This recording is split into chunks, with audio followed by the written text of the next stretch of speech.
पेश होते हैं तो कोई हम इस तरह का मामला नहीं देखते, आंसू गैस की शेलिंग। ये जब इस्लामाबाद गए हैं तब ये सारा मामला आया, तो क्या हुकूमत को अगर खदशा है कि पता नहीं क्या लॉ ऑर्डर सिचुएशन होगी या कोई जज साहब के अहकामात नहीं माने जाएंगे, तो फिर तो इनके पास जवाब आ जाता। ये पहले इतनी फोर्स, इतना यानी दफ़ा 144 जहां जहां इमरान खान जाते हैं दफ़ा 144 साथ साथ घूम रही होती है। देखिए, सबसे बड़ा मसला जो मैं समझता हूँ है वो गिरफ्तारी का है। उसकी वजह यह कि उस गिरफ्तारी को एंटिसिपेट करते हुए और उस गिरफ्तारी को प्रेडिक्ट करते हुए कारकुनान वहां पर पहुंच जाते हैं, और इसीलिए पहुंचते हैं कि अगर मुमकिन तौर पर गिरफ्तारी की कोई कोशिश हो तो वो उसको रोक सकें। अब उसको डील करने के लिए रियासत की मशीनरी जो है वो भी हरकत में आती है, बल्कि उससे पहले वो भी खौफजदा होते हैं। पुलिस हो या दीगर इदारे हों, वो वहाँ पर पहले से मौजूद होते हैं ताकि ऐसी कोई सूरत हाल कंट्रोल कर सकें। अब उसमें नुकसान जो है वो माली नुकसान भी बहुत बड़ा है, क्योंकि ये गरीब मुल्क है जो कि IMF के सर पे चल रहा है। मैं अभी पढ़ रहा था कि इमरान खान साहब की इस्लामाबाद की एक पेशी जो है वो 2 करोड़ 20 लाख रुपए की पड़ी है हुकूमत को। वो इसलिए कि वहां पर आपने इतनी पुलिस की प्रेजेंस को इंश्योर करवाना होता है। इसके अलावा कंटेनर आप लेकर आते हैं, उसके किराया अदा करते हैं, साथ साथ आप खाना खिलाते हैं वहां आने वाले पुलिस एहलकारों को।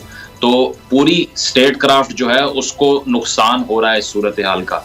इसको डील करने के लिए आपको चाहिए था कि सियासी तौर पे मामलात को हल करते, लेकिन आपने सिर्फ और सिर्फ चढ़ाई कर रखी है, चाहे वो इमरान खान साहब की पार्टी के लोग हों या इससे पहले ये ट्रेंड हो।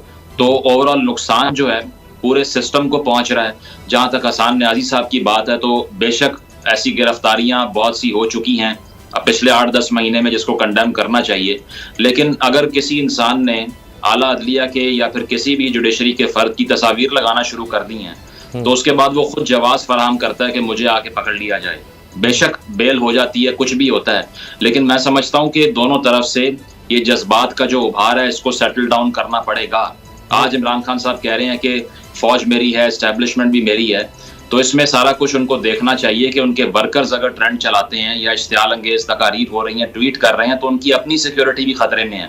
उसकी वजह यह है कि अगर इस तरह से ट्वीट कर दें या तस्वीर लगाना शुरू कर दें, बेशक वो PDM के लोग करते हैं, PTI के लोग करते हैं, लेकिन वो एक जवाब फराहम कर रहे हैं कि हमारे खिलाफ जो है वो पावर का इस्तेमाल किया जाए। तो दोनों तरफ के जो फैक्शंस हैं, दोनों ग्रुप्स हैं, दोनों पार्टीज हैं। लेकिन ये अगर हम ये तस्वीरों और इसका देखें तो पहली दफा मरीम नवाज साहिबा ने शुरू किया ये ट्रेंड जो है, तो एक लीडर जो है जब करता है और PTV पर नशर होता है, तो उसके बाद शायद एक पब्लिक को तो ये परसेप्शन जाएगा ना कि हाँ जी अब दिस इज न्यू नॉर्मल, कि ये एक अब आम बात है, क्योंकि मरीम साहिबा ने PTV पर नशर करवा दिया 2 जजेस की तस्वीर, गैंग ऑफ 5, सारा कुछ कह दिया। उसामा, बात यह है कि अगर आपकी सियासत इस बेस पर थी कि हमने वो नहीं करना जो मरीम नवाज या नवाज शरीफ या जरदारी साहब करते हैं, तो फिर आप उस ट्रेंड को फॉलो मत कीजिए। बात यह है कि अगर खान साहब की पार्टी के अफराद भी वही करेंगे तो फिर नई तीसरी जमात का कॉन्सेप्ट जो है उसकी इमारत गिर जाएगी। इसलिए उनकी मिसाल देकर इमरान खान साहब की पार्टी के लोग ये नहीं कह सकते कि हमें भी यही करना है। आपने अलग मिसाल सेट करनी थी, आपने ये बताना था कि हम मुख्तलिफ हैं मौरूसी सियासत से, जो कि पहले पाकिस्तान के अंदर हो रही है। बिल्कुल सही है। अच्छा सिद्दीक जान, ये जो बात मुजम्मिल ने की बिल्कुल दुरुस्त है, और आप तो खुद दिल्ली